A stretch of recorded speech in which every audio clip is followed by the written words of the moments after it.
A common rebuttal to the claim that Jesus rose from the dead is that extraordinary claims require extraordinary evidence, and testimony just isn't gonna cut it. William Lane Craig, however, believes that extraordinary claims don't require extraordinary evidence.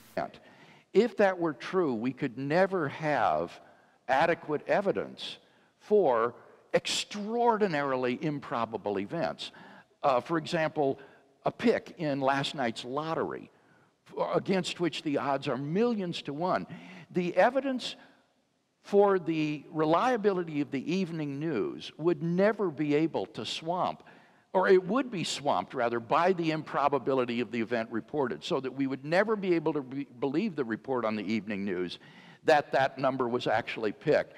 Here, Craig is confusing extraordinary claims with improbable claims. There are many improbable claims that may not be extraordinary, and the claim that somebody won the lottery is one of them. Such a claim is improbable, but there's nothing extraordinary about it. An improbable claim is not always an extraordinary claim. However, a claim that something thought to be impossible occurred is always an extraordinary claim. Lawrence Krauss gives a great example. When I read physical review letters and I read an experiment and it makes a ridiculous claim about neutrinos going faster than light, I'm highly skeptical, and I try and think of all the reasons it could be wrong, in spite of the fact the experimentalists are excellent experimentalists, and CERN is a wonderful institution, but it's an extremely difficult experiment to do, and I know, based on everything I know about other parts of physics, that it's highly unlikely.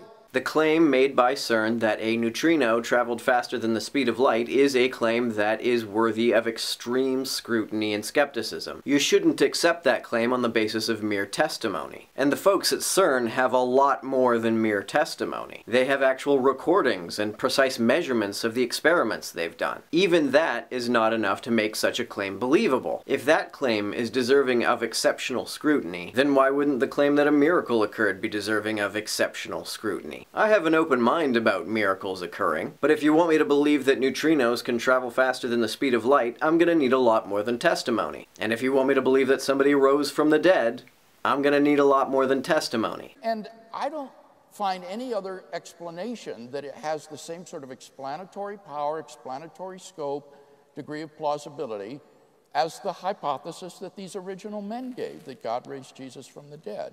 How do you judge the plausibility of the occurrence of a miracle? I don't think that you can say that claims about the occurrence of miracles are more probably true than any other kind of claim. It may be the case that hallucination or mistaken identity is a very improbable explanation for the reports of Jesus' resurrection. But on what basis can you claim that a miracle is more probable? How would you calculate or even estimate the probability that a miracle occurred?